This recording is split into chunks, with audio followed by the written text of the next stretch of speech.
This is Mags on Media and some quick brand bites now. The Jupiter Drawing Room ad agency here in Johannesburg managing to put their client Safari Superior African Charcoal at the centre of a clever new print campaign by creating artworks drawn from ordinary braai charcoal.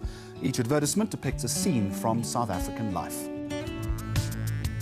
And international car brand Jaguar has teamed up with the 2013 Tour de France winner Chris Froome for a world first. The campaign, called Keep Pushing, sees Froome become the first person to cycle under the sea. The idea is seeing Froome cycle through the Eurotunnel from the UK to France to celebrate Jaguar's long-standing relationship with Team Sky. Now, the annual Cannes Lions Festival of Creativity brings together the world's leading thinkers from all spheres of media, marketing and advertising.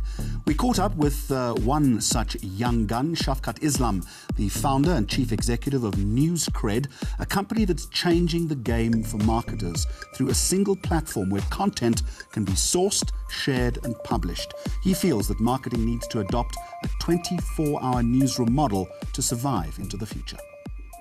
Humans having less of an attention span than goldfish. As a result of that, have brands lost the war? No, I think actually there's a huge opportunity for brands, but it has made it harder because there's so much content out there that people are getting distracted. There's a lot of poor quality content out there, but for brands who take it seriously, who really invest, I think they can rise to the top. And there's some brands like Red Bull that create amazing content and that gets people's attention. All very well in theory, but you also say that brands often see past this equation, as do marketers. They don't see the connect. How do you bring them closer together? How do you bridge that divide? Yeah, I mean, our company bridges that divide in a number of different ways. I mean, one is we have relationships with publishers. We license content from about 4,500 publishers, and we connect those publishers with our brand marketers and bring that content together.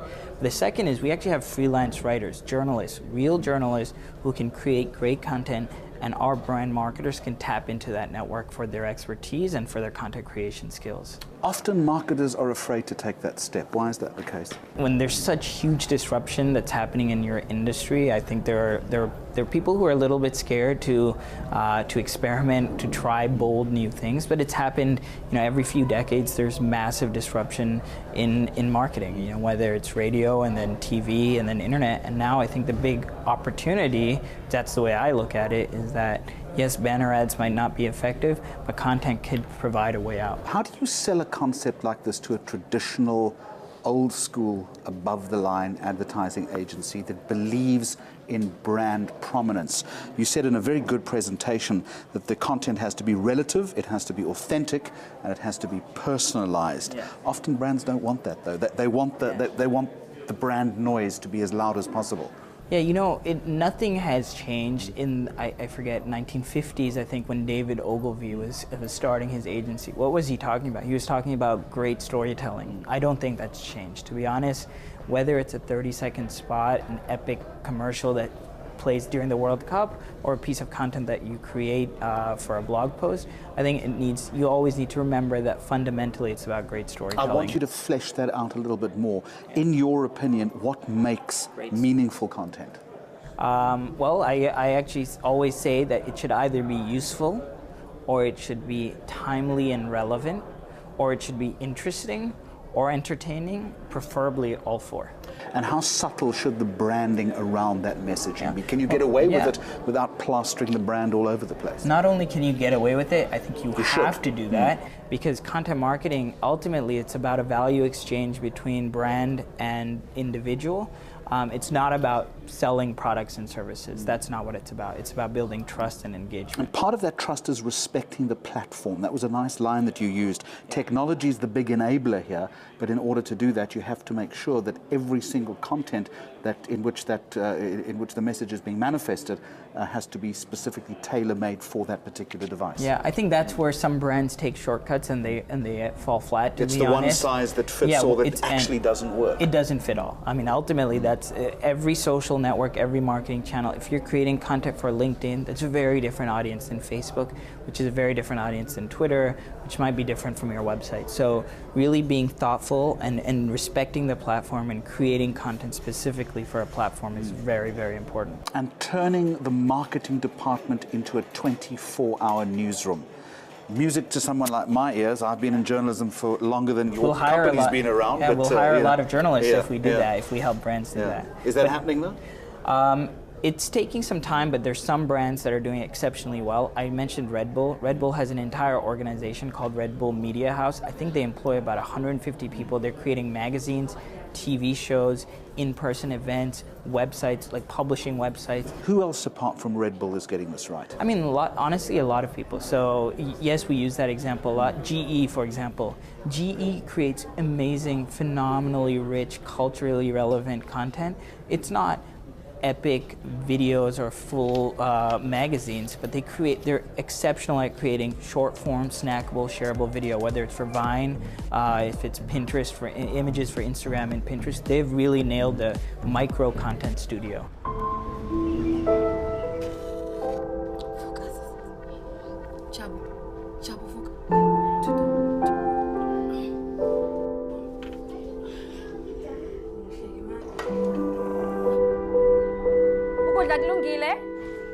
All right, let's move now from brand strategy to brand execution. Insurance ads aimed at women often take a tongue-in-cheek approach to sell the angle that women are lower insurance risks and therefore deserve a lower rate. First for Women, working with the Black River FC agency, departing from this to rather focus on the work it's doing in that sector. Under the slogan, "Giving, it's what women do," the company highlights the difference it's making to the lives of South African women by donating more than 30 million rand to female-related charity organisations fighting gender-based violence and cervical cancer. Let's go behind the scenes.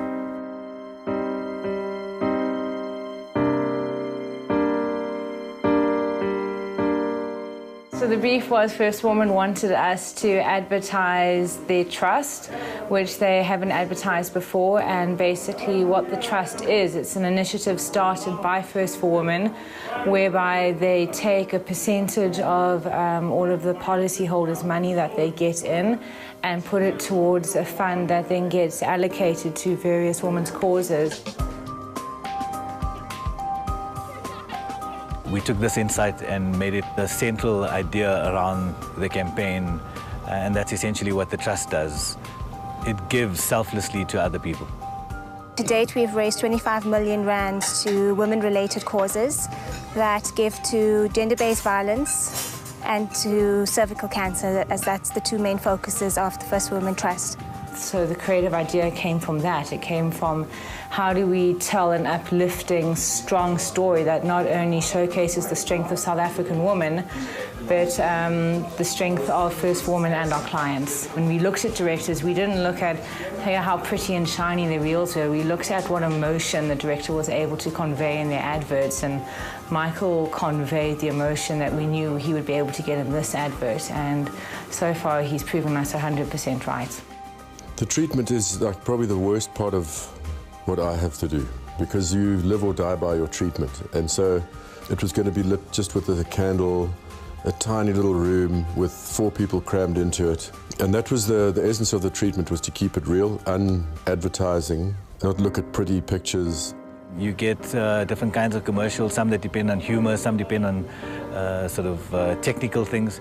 In this case here, it depends on the realism of the cast and the performance of that cast, and I think we're going to get a commercial that's really, really good because of it. There's a little bit about showing how wonderful women are towards men and what they do for us and the family, and then right at the end we say to the rest of South Africa, why don't you join that cause where we accumulate funds in the trust and distribute that to worthy causes. It's really hard to find good causes to give money to. I mean, there are so many. How do you know that you're going to give your money and that it's going to be well spent? I was to believe that the solutions to the abuse, to the violence, inequalities, suffering plight of women cannot be achieved by women alone. Men should acknowledge that women have been on the receiving end of many injustices, and then we can make a difference in having a more equitable society. And an initiative like this and an ad like this show us really how strong women really are and what they can achieve if they stand together. Coming up on the programme, we'll celebrate performance excellence in the communications sector and how a print offering has become a global social media brand.